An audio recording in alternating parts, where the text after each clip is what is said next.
106 بسم اللہ الرحمن الرحیم ما ننسخ من آیت او ننسها نأتی بخیر منها او مثلها الم تعلم ان اللہ علی کل شیء قدیر۔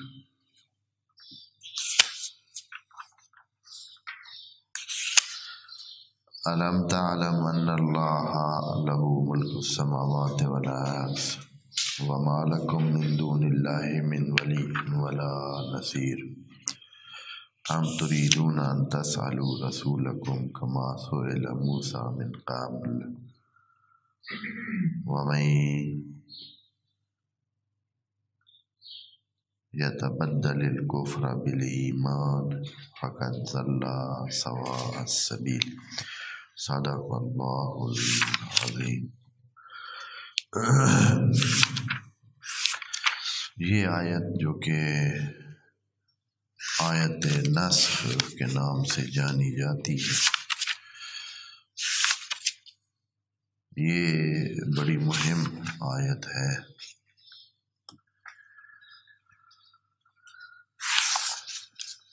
مہم اس لیے ہے کہ ایک نظریہ قائم ہو گیا ہے، اس کی بنیاد پر ایک راستہ مل گیا ہے بعض مسلمان مفکرین اور مصنفین اور مفسرین کو کہ وہ اس آیت کی وجہ سے قرآن کے بہت سارے حصے کو منسوخ قرار دینے لگے،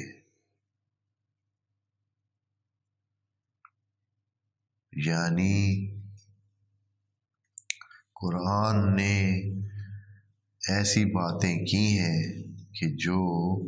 بعد میں ان کو ختم کر دیا گیا، ان کا حکم ختم ہے لیکن ان کی تلاوت باقی ہے، ان کے حکم پر عمل نہیں کرنا ہے۔ یہ ایسا راستہ ہے کہ جس کے لیے ایک تو دلیل نہیں ہے، اور اگر اس راستے کو اس طرح جیسے انہوں نے اپنایا ہے کہ کوئی بھی بندہ یہ کہہ دے کہ بھائی یہ آیت فلاں آیت کی وجہ سے منسوخ ہے، تو پھر قرآن کے ہر حصے کو کسی بھی دوسری آیت کے ذریعے سے کیا کیا جا سکتا ہے؟ منسوخ کیا جا سکتا ہے۔ جیسے کہ مثال کے طور پر جس طرح انہوں نے جو مین چیز ان کی واقع ہوئی ہے، جس سے زیادہ استفادہ کیا ہے بعض ان مفسرین نے کہ تمام آیات سلامتی اور رحمت اور ملنساری اور دوسروں کے ساتھ اچھے برتاؤ اور خصوصاً کافروں کے ساتھ اور دوسروں کو سمجھانے کے اچھے اور مناسب طریقے اپنانے کی جو آیات ہیں، ان سب آیات کو ان آیات یا ان 1 2 یا 4 آیات جو ہیں جن میں قتال کی بات کی گئی ہے، جنگ کی بات کی گئی ہے، ان کے ذریعے سے ناسخ کرنا کہ چونکہ یہ آیت آئی ہے اور اس میں کہا گیا ہے کہ جنگ کے لیے تیار ہو جائیں اور اپنے آپ کو تیار رکھیں، اور جو مشرکین ہیں ان کو نقصان پہنچانے کی بات ہوئی ہے، تو وہ جو سلامتی کی باتیں ہیں، وہ جو آپس میں مل کے رہنے کی، وہ جو ان کے ساتھ معاہدوں اور تعہدات کی آیات ہیں، سینکڑوں آیات ہیں جن میں کہا گیا کہ جو بات ان کے ساتھ طے کریں، مخالفین کے ساتھ، مشرکین کے ساتھ یا دوسروں کے ساتھ، اگر آپ کے تعہدات ہیں، معاہدے ہیں، تو وہ اپنے پورے کریں، آپ سلامتی کے ساتھ رہیں، ان کے ساتھ اچھا برتاؤ کریں۔ اگر کوئی مشرکین میں سے دین سیکھنے کے لیے آپ کے پاس آئے تو اس کو بحفاظت یہاں رکھیں اور پھر بحفاظت اس کو گھر پہنچائیں۔ اس قسم کی آیات موجود ہیں کہ اگر کوئی یہ نہیں کہ بس دیکھتے ہی آپ جو مشرک ہو یا جو غیر مسلم ہو اس کو کیا کریں؟ بس اس کے ساتھ جنگ رکھیں اور قتل و غارت کے سلسلے اپنائیں۔ تو یہ کہتے ہیں بعض یہ جو اس طرح کے نسخ کے قائل ہیں، اگر یہ راستہ کھل جائے تو پھر تو بہت ساری، اب عذاب کی بہت ساری آیات ہیں، آیا ان کو ہم رحمت کی ایک دو آیت پڑھ کر کیا کر سکتے ہیں؟ ان ساری کو منسوخ کر سکتے ہیں؟ ہم کہیں کہ چونکہ اللہ نے کہا ہے کہ وہ سارے گناہ معاف کرے گا، اس لیے جتنی آیات ہیں جن میں کہا گیا ہے کہ جو خرابیاں کریں گے وہ سارے کے سارے وہ ان کو عذاب ملے گا، وہ مشکل میں ہوں گے، ان سب کو کیا کر دیں؟ یہ ساری بھائی نسخ ہوگی۔ نسخ کا مطلب عرض کیا ہوا ہے نا، نسخ کا مطلب ہے کہ حکم آیا ہوا جو ہے اس کو ہٹا دینا اور اس کی جگہ نیا حکم لگا دینا۔ اب چاہے وہ حکم بالکل خالی بھی ہو سکتا ہے، ہاں جی، کہ اس کے بارے میں یہ حکم ختم ہے، نیا حکم ہو یا نہ ہو، اگر ہو تو وہ ناسخ ہے، اگر نہ ہو تو پہلے والی صورتحال جب حکم نہیں تھا۔ تو اس طرح بہت سارا مسئلہ بن گیا ہے۔ قرآن تقریباً اگر نسخ کا یہ باب کھل جائے اس انداز میں تو بالکل کوئی چیز باقی رہتی ہی نہیں ہے۔ ہر آیت کو جیسے کہا گیا ہے کہ مثال کے طور پر جو سزائیں ہیں، اب سزاؤں والی آیات کو آپ کہیں گے یہ ساری منسوخ ہو گئی، اس لیے کہ اللہ نے کہا ہے کہ وَاعْفُوا، معاف کیا کریں۔ اب معاف کیا کرنے والی آیت کے ذریعے کیا کیا جا سکتا ہے؟ ان آیات کو بھی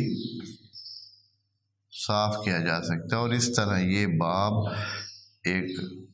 انلمیٹڈ باب ہو جائے گا اور اس کی کوئی حد نہیں رہے گی۔ اور تقریباً اس طرح پورے قرآن کو، کیونکہ یہ بھی تو نہیں دیکھا گیا ہے نا کہ آیا یہ ثابت ہے نبی سے یا کسی اور طریقے سے، اب ثابت ہے نہیں، جو جس سے ذہن میں آئے کہ یہ آیت اس آیت کی وجہ سے منسوخ ہے تو بس بات ختم۔ اور یہی ہوا ہے بہت سارے مسلمان، پہلے کچھ نے کچھ آیات منسوخ دکھائیں کہ یہ منسوخ ہے، پھر اس کے بعد کچھ دوسرے علماء نے کہا کہ یہ بھی منسوخ ہے، پھر کچھ تیسرے زمانے کے علماء نے کہا کہ ان کے ساتھ یہ بھی ساری منسوخ ہیں، اور اس طرح ایک لمبا چوڑا باب کھل گیا۔ جبکہ یہ جو آیت ہے جو ابھی ہم پڑھنے لگے ہیں 106 آیت، ما ننسخ من آیت، یہ اصلاً ایک قرآن کے نسخ ہونے کی تو بات ہی نہیں کر رہا۔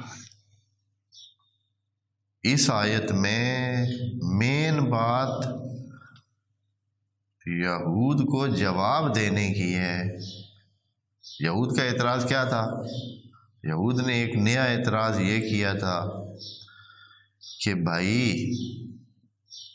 آپ مانتے ہیں نا کہ تورات اللہ کی طرف سے آئی ہے،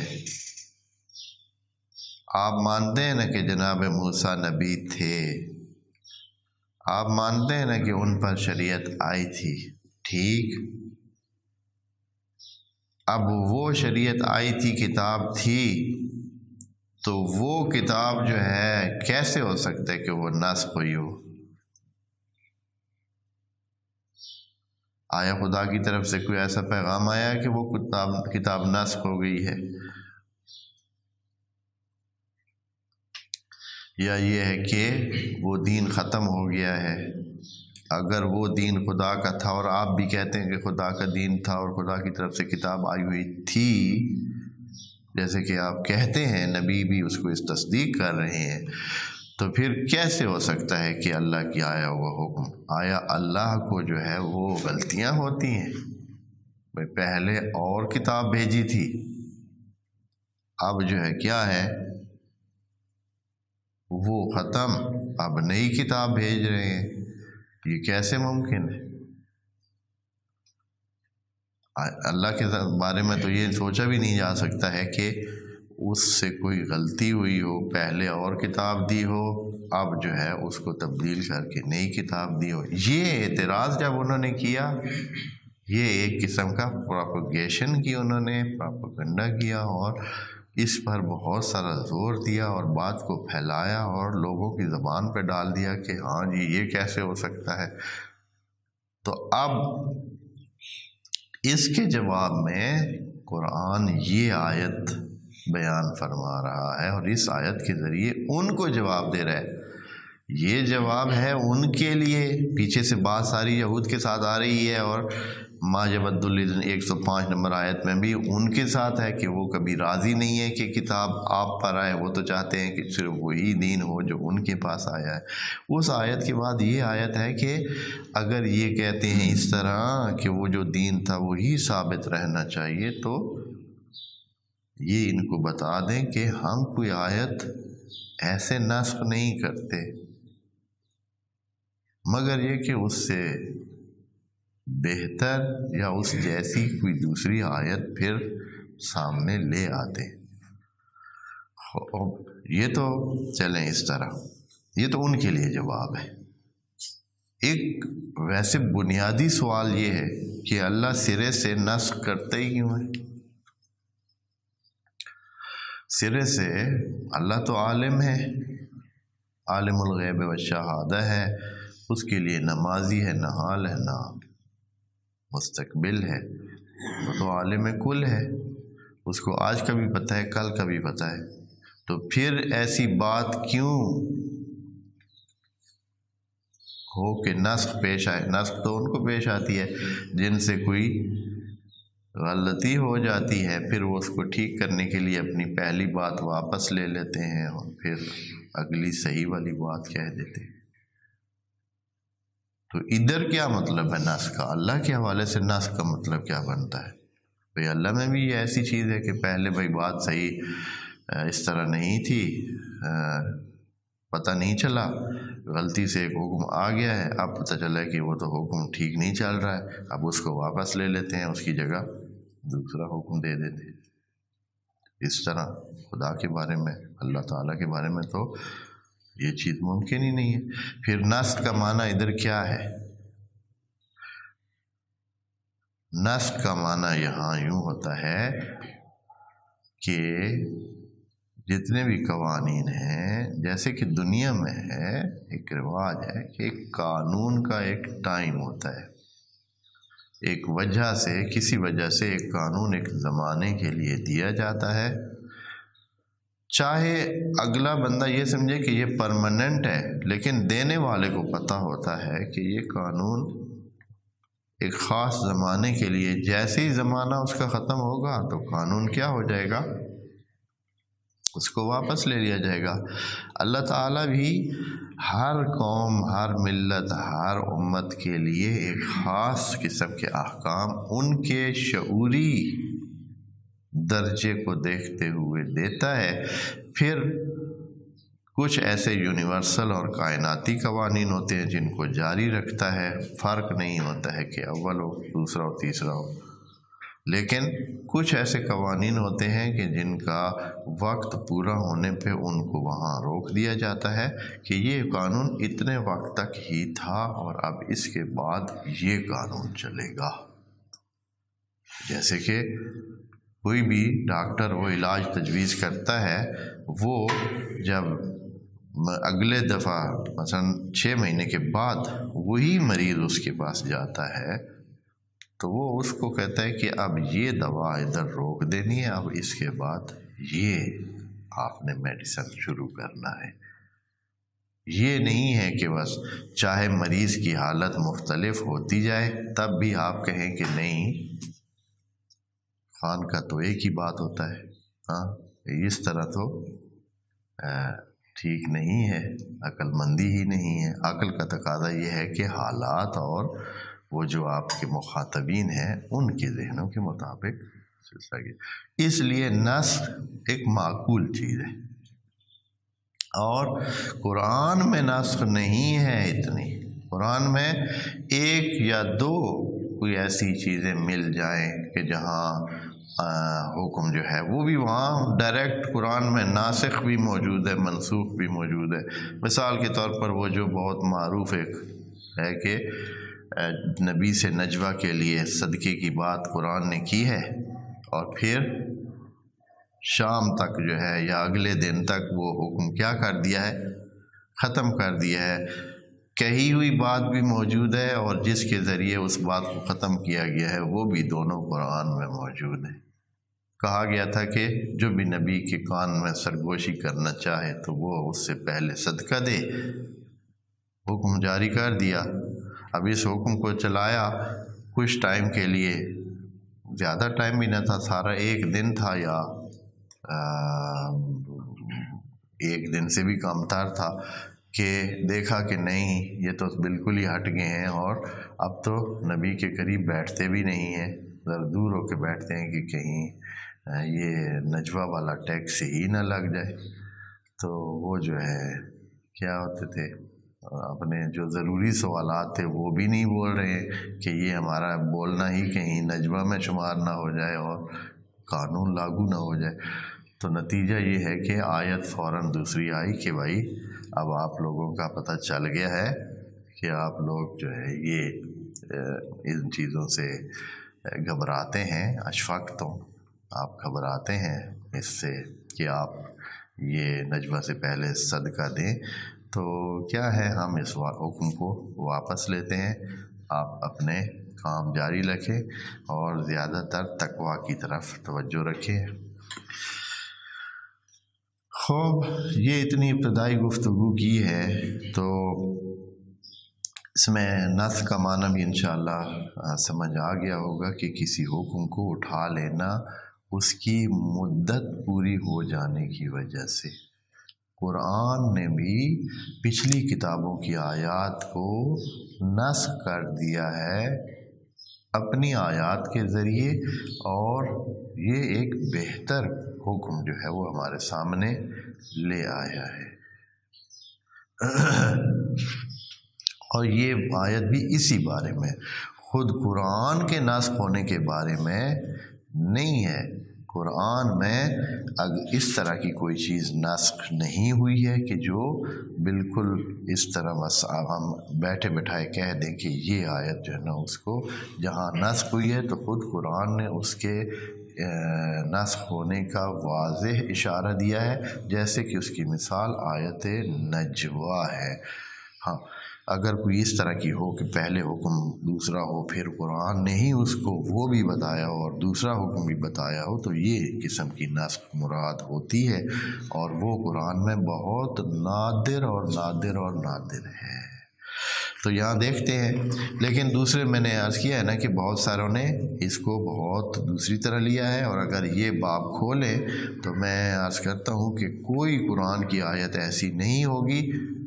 کہ جس کے مقابل میں دوسری آیت اس کو نسخ کر سکنے کی صلاحیت رکھتی ہوگی۔ ہر آیت کے مقابل میں کوئی ایسی بات دوسری آیت میں موجود ہوگی جس کے ذریعے سے آپ کہہ سکتے ہیں کہ بس اس کے ذریعے وہ نسخ ہے۔ تو اس طرح،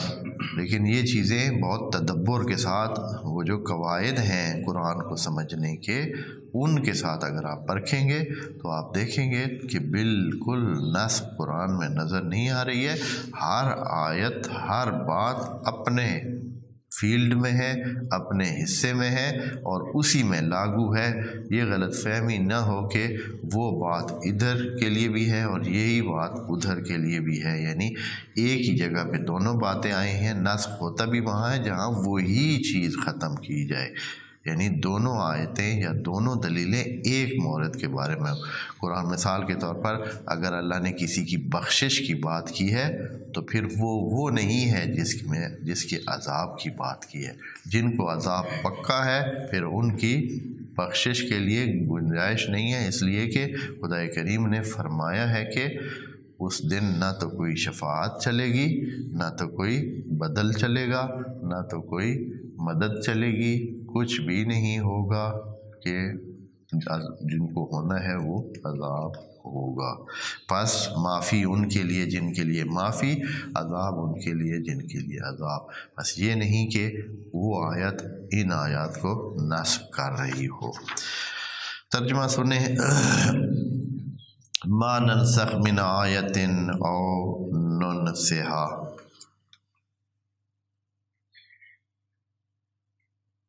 ہم کسی آیت کو یعنی اللہ کی طرف سے آنے والی آیات چاہے پچھلی کتابوں میں ہوں اس کو کبھی بھی نسخ نہیں کرتے، اور ننسہا یا کوئی بات بعد کے لیے نہیں رکھتے ہیں جی، جیسے کہ ان کتابوں میں ساری باتیں نہیں درج ہوئی تھی، وہ ننسے تھے، یعنی خدا کریم نے رکھ دی تھی کہ یہ بعد میں بیان کریں گے، اور وہ ساری کدھر آ گئی ہیں؟ قرآن میں آ گئی ہیں۔ یہ ننسے کا لفظ ان آیات، چونکہ دو چیزیں تھیں، ایک تو چیزیں جو تورات میں آ گئی تھی وہ ختم ہو گئی، اور قرآن میں ان کی جگہ نئی بات آ گئی۔ کچھ ایسی چیزیں تھیں جو تورات میں سرے سے بیان ہی نہیں ہوئی، تورات میں اور انجیل میں، دونوں کتابوں کی بات ہے۔ یا زبور جو تیسری کتاب، یا زبور کہتے ہیں کہ صرف کتاب کو کہتے ہیں، اور زبوریں بہت آتی تھیں، یعنی بہت سارے نبیوں کو چھوٹی موٹی کتابیں جو کہ صرف کتاب کے نام سے ہوتی تھیں، اور اس طرح باقاعدہ شریعت نہیں ہوتی تھی، ایک مختصر سا کتابچہ ہوتا تھا زبور کے نام پر، تو وہ ہوتا تھا بھائی، وہ بہت ساری ہوتی تھی۔ صرف جناب کن کو زبور ملی تھی؟ جناب داؤد کو، ان کے پاس ایک زبور تھی۔ زبور بہت سارے نبیوں کو احتمال، جیسے مبصرین نے کہا ہے کہ ملی تھی، کتاب کو کہتے ہیں عام کتاب۔ تو اس طرح جو چیزیں پچھلی کتابوں میں ہم نے سرے سے دی نہیں تھی تو ان کو ننسے کیا گیا تھا۔ ننسے کیا گیا تھا کیا مطلب؟ کہ ان کو متاخر کیا گیا تھا، کہ ان کو بعد میں ہم سامنے لائیں گے۔ اگر ہم نے یہ کام کیا بھی ہے، ایسا کام ہم نہیں کرتے، مگر یہ کہ اس کی جگہ ہم بہتر پیش کرتے ہیں۔ ما ننسخ من آیت او ننسها نأت بخیر منہا و مثلہا، ہم اگر نسخ کریں تو اس سے بہتر لے کے آتے ہیں، اور اگر جو ہے جس کو ننسے کریں تو اس جیسی لے کے آتے ہیں، پھر یعنی وہ چیز لے کے آتے ہیں، اس کو چھوڑتے نہیں ہیں کہ وہ بھائی ختم ہو گئی، وہ بس ہمیں بھول گئی ہے کہ بھائی وہ لانی تھی، اگر ہم نے وہ چیز وہاں بیان نہیں کی جو بیان کرنی چاہیے تھی، اب قرآن میں اس کو لے کے آ گئے۔ نعت بخیر منہا او مثلہا، اور اے نبی آپ جان لیں کہ اللہ کے لیے کیا مسئلہ ہے، جب چاہے جیسے چاہے، اس کا علم ہے، اس کی قدرت ہے، وہ کرے۔ الم تعلم ان اللہ علی کل شیء قدیر، آیا یہ چیز بھائی مشکل ہو جاتی ہے، بھائی خدا نخواستہ اللہ نے تورات دی، اب کیا کرے؟ اگر تورات ختم ہو گئی تو پھر اللہ سے نئی کتاب بنے گی کیسے؟ نئی کتاب بنے گی کیسے؟ نئی آیات اللہ جو ہے وہ کیسے ایجاد کرے گا؟ آیا یہ بات ہے بھائی کوئی کہ آپ لوگ اتنے پریشان ہو رہے ہیں اور اتنی باتیں کر رہے ہیں کہ اللہ نے کتاب تورات کیسے نسخ کر دی اور پھر اب کیا بنے گا؟ یہ کیسے ہو سکتا ہے کہ تورات نسخ ہو گئی ہو، انجیل نسخ ہو گئی ہو، اور اب قرآن آ گیا؟ تو کیا یہ بہت مشکل ہے؟ علم تعلم، کیا آپ کو پتہ نہیں ہے کہ ان اللہ علی کل شیء قدیر؟ ہاں جی، اچھا، اس بارے میں اور اس سے زیادہ بات، یہ ایک چیز بتا دوں، ادھر انہوں نے پھر لمبی چوڑی باتیں مفسرین نے چھیڑی ہیں کہ نسخ جو ہے کبھی یوں ہوتی ہے، کبھی اس طریقے سے ہوتی ہے، کبھی اس طریقے سے ہوتی ہے۔ مثلا کچھوں نے کہا ہے کہ نسخ جو ہے یہ صرف تلاوت کی ہوتی ہے، حکم جو ہے وہ، بلکہ حکم کی پہلے کہتے ہیں کہ حکم نسخ ہوتا ہے، تلاوت باقی ہوتی ہے۔ اور کچھوں نے کہا ہے کہ حکم بھی نسخ ہوتا ہے، تلاوت بھی نسخ ہوتی ہے، یعنی آیت سرے سے ہی قرآن سے ہٹا دی گئی ہو۔ جب حکم منسوخ ہو اور آیت موجود ہو تو اس کا مطلب ہے کہ حکم نسخ ہوا ہے، تلاوت ابھی نسخ نہیں ہوئی۔ اور اگر حکم بھی اٹھا لیا گیا اور ساتھ وہ آیت بھی قرآن سے ہٹا دی گئی ہو، جیسے کہ بعض مفسرین نے یوں کہا ہے کہ پتہ نہیں